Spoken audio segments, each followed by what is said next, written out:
ni Senator Jinggoy Estrada patungkol sa akin. Para namang ako talagang hinuhusugahan, ako'y may kaso pa lang at hindi pa napapatunayan sa hukuman. Hindi kagaya po ang ating butihing senador na-convict na po. Wag naman po. Alam mo, Mr. Morales, alam mo, Mr. Morales, Senator Jingoy, please. huwag mong pakikalaman yung kaso ko. Problema ko yun. Yung kaso mo ang ayusin mo. Your Honor, ang kaso ko po, Your Honor, hinaharap ko naman po. At ako hindi unedited recording para kailangan natin yun. Yes, Your Honor.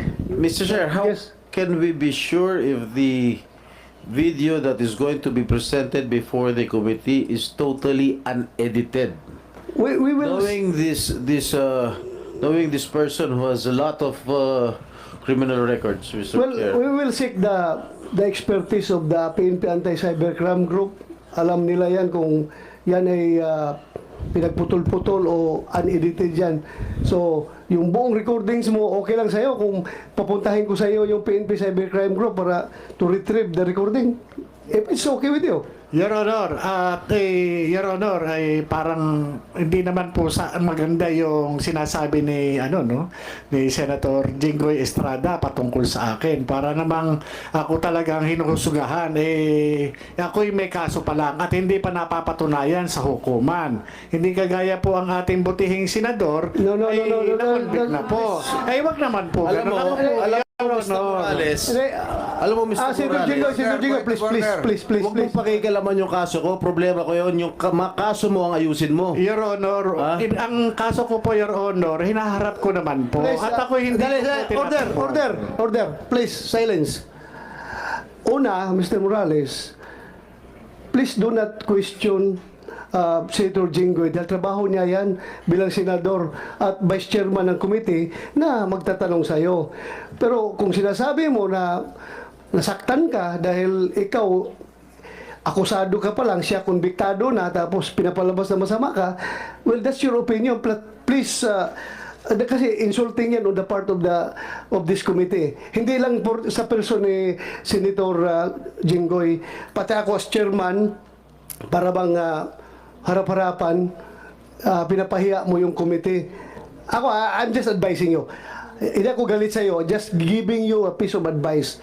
Si Senator Jinggoy ay nagpe-perform ng kanyang mandato as vice chairman of this committee. Kaya, expect mo lang rin na magalit siya kung sinabihan mong ganon. And we expect also na yung opinion mo na gano'n. Pero sana huwag tayo humantong sa personalan dito, ha. Mawawala tayo sa ating objective. Okay? Yes, Sir Honor. Patawarin niyo po ako at nabigla lang po ako. Refrain from doing those personal one. Mr. Chair, may we ask that the said statements be expunged from the records of this committee? So, any objection? Hearing none.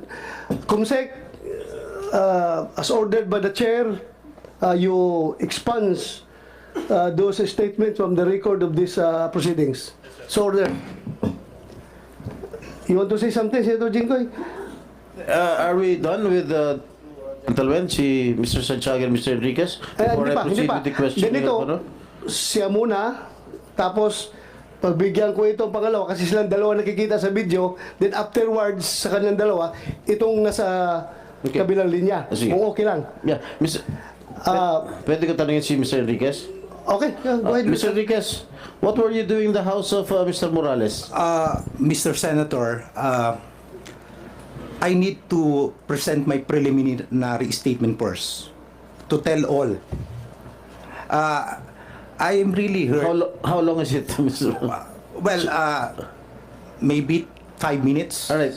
Sige, go ahead. Please, You With the permission of the chair. Yeah, go ahead.